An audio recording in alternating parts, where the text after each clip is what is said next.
When it comes to sales funnels, this is historically what we think of. We have marketing activity at the top.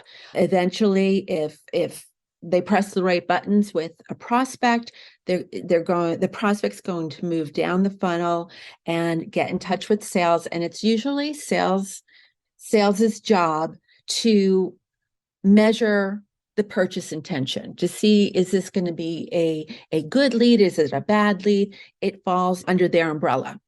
Now, if we were to look behind this funnel to see what would this look like online, it's going to look something like this. You're going to have at the top, you're going to have your email and social media. This is where people come in. Then you're going to have if what you're publishing is working, you're going to have them come to your website. Then there will be other activities. It could be maybe they call a salesperson or they meet a salesperson at a trade show, or they see an ad in a magazine, and eventually that lead is going to come down to the bottom of the funnel and go into sales activity. Now, most distributors that I see, every single thing here leads to sales, which means someone clicks on a social media post and it says, for more information, contact our sales team.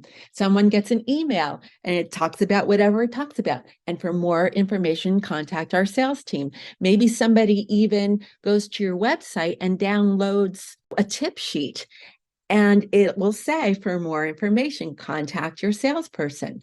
But these people are not viable leads yet.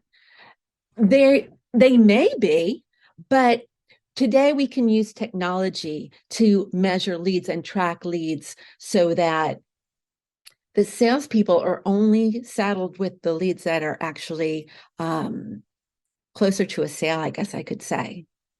When sales comes to you, they're going to say, we need to do this promotion. We're going to promote this product line, or we're going to promote this solution.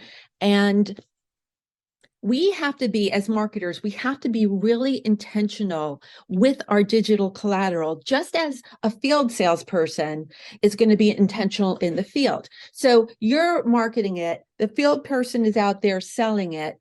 The people that don't meet the field salesperson, they're going to see what you're doing. The difference is that the salespeople know they are different audiences. If they're walking through a door to sell, a widget, say, they're going to know who they're talking to, why this person needs this, what pain points does this solve for this person. They're going to know exactly what to say to them. They have that advantage. But when you're publishing stuff online, do you have that advantage? You haven't until now. Now, if you use the right marketing automation and a CRM, you can do targeted marketing campaigns. All right, so it's going to look something like this. Your salesperson comes to you, they say, we want to sell this product, and you have to market it. So the first thing you have to ask yourself is, okay, so which audience segment am I targeting? Is this going to be for everyone? Would I have better luck just targeting these people? And you might have to ask the salesperson this. Of course, you're going to know what product line or solution you're promoting, because the sales is going to tell you. And then you have to think about, well, all right, so what's going to constitute a successful campaign? What are the KPIs that we want to measure and hit? Let me give you an example of how the targeting would work. Let's say you're an electrical distributor and the sales manager comes to you and says, listen, we're having a special on luxury, high quality light switches from Legrand. That's the supplier or the manufacturer. The salesperson asks you to market it, and he tells you that there's a lot of money at stake.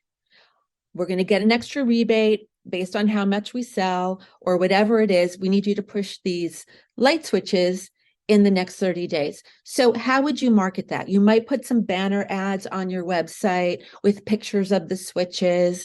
You're going to write some emails that talk about the switches, benefits, and features. But in those pictures and in those emails, you're targeting an audience that's going to use those light switches.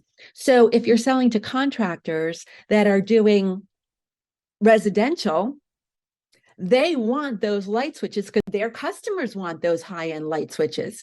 But you're also selling to hospitals. You're also selling to universities. You're selling to commercial. They don't want those light switches. And so you don't want to mail to them about those light switches because you're going to burn. It's what we call burn the list. The people are going to, that are getting these emails that are not, the emails are not meant for them, are going to stop opening your emails. All right. And it's the same thing. Like if you put banner ads on your website or you devote a page to it, you're going to use pictures, luxury style pictures. You're not going to have a picture of a hospital scene if you're selling these light switches. So this is all part of targeting your marketing. Hey, it's Susan Merlo. If you like that video and want to learn more, call or text me. I'd love to hear about your business and show you how this would work for your sales team.